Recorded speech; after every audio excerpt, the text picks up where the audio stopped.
नवरात्रि का पावन पर्व चल रहा है और इस नवरात्रि के पावन पर्व में पूजा हो रही है माँ की। और माँ को क्या प्रिय है? हलवा और चना। हलवा और चने का भोग लगता है माँ भगवती को और माँ भगवती इसी प्रसाद को ग्रहण करती हैं। माँ कौन सी माँ? हम जिस माँ से जन्म लेते हैं, जो हमारी जननी है, जिसने हमें जन्म दिया, इस संसार में आने का अवसर दिया, मौका दिया, वही हमारी माँ है। हमें उसी माँ की आराधना करनी है जो दुर्गा है, काली है, कामाख्या है। उस माँ को अपनी माँ में देखना है और इस नवरात्रि अपनी माँ को बिठाइए, अपनी माँ की आरती करिए, अपनी माँ के चरणों को स्पर्श करिए, अपनी माँ को अपने हाथ से हलवा का भोग लगाइए। जब आपकी अपनी माँ, जन्म देने वाली माँ प्रसन्न होगी तो वह जगत जननी जगदम्बा दुर्गा प्रसन्न हो जाएंगी। माँ भगवती को प्रसन्न करना है तो आप इस माँ को प्रसन्न कर लीजिए। जैसे पेड़ की जड़ में पानी डाल देने से पेड़ के पत्तों तक, पेड़ की शाखा तक, पेड़ के फल और फूल तक पहुँच जाता है वह जल, उसी तरह इस माँ को प्रसन्न करने से, जन्म देने वाली माँ को प्रसन्न करने से वो माँ अपने आप प्रसन्न हो जाती है। और माँ सदा कहते हैं ना, पूत कपूत सुने हैं परना, माता सुनी कुमाता, कुपुत्रो जायते क्वचिदपि कुमाता न भवति। तो आज का मंत्र यही है कि आप सब अपनी अपनी माँ को खूब प्यार कीजिए, अपनी माँ की सेवा कीजिए, अपनी माँ की होंठों पे सदा मुस्कान भरे रखिए। आपकी माँ खुश है तो भगवान खुश हैं, जगत जननी खुश है। और आपकी माँ रो रही है, आपकी माँ परेशान है तो जगत जननी परेशान है, जगत की माता परेशान है।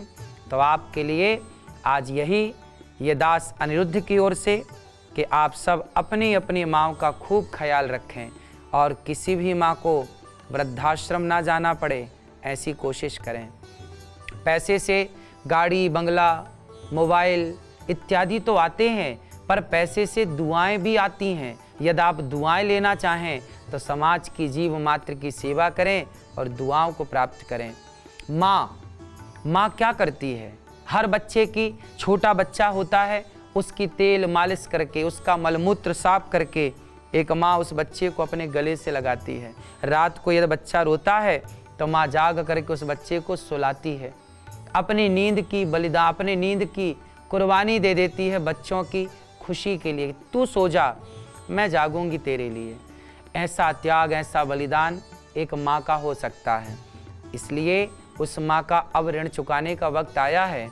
तो हम खूब माँ की सेवा करें, अपनी अपनी माँ की सेवा करें और खूब आशीर्वाद लूटें। कहते हैं माँ की दुआएं कभी खाली नहीं जाती, ये बात भगवान से भी टाली नहीं जाती। बर्तन मांज कर 4 बच्चों का पेट भर देती है माँ, पर आज कुछ बच्चों से वह एक बूढ़ी माँ पाली नहीं जाती। जब 4-4 बच्चों के होते हुए माँ वृद्धाश्रम की ओर जाती है तो वो माँ जगत जननी जगदम्बा रोती होंगी कि तूने मेरी आराधना तो की, पर जो मैं तेरी माँ के रूप में तुझे मिली जन्म से, तूने पहचाना नहीं। मैं दुर्गा ही तेरी माँ के रूप में प्रकट हो गई। तुझे मैंने अपना ही तो दूध पिलाया, मैंने ही तो तेरी हड्डियाँ मजबूत करने के लिए तेरी मालिश करी थी। तू मुझे पहचान ना सका, तू मुझे केवल माटी की प्रतिमा में, पत्थर की प्रतिमा में देखता रहा। सच्ची में मैं तेरे पास रही, तुझे मैंने दूध पिलाया, तुझे मैंने हृदय से लगाया। तूने अपनी उस माँ को पहचान ना सका। मैं ही तो थी, मैं दुर्गा ही, मैं काली ही, मैं कामाख्या ही, मैं महाकाली ही, मैं कालरात्रि ही तो तेरी जगत जननी, तेरी माँ बनकर तेरे पास थी। काश हर बच्चे ने अपनी माँ को जगदम्बा के रूप में देखा होता, कात्यायनी के रूप में देखा होता, कामाख्या के रूप में देखा होता, कालरात्रि के रूप में देखा होता, तो वो माँ कितनी प्रसन्न होती। जब माँ प्रसन्न होती है तो माँ के आशीर्वाद से बेटा प्रसन्न होता है। हम सब पुत्र हैं, हम सब की माँ जगत जननी जगदम्बा है। तो उस जगदम्बा को प्रसन्न करना है, अपनी माँ को प्रसन्न कर लीजिए, माँ प्रसन्न हो जाएंगी। राधे राधे।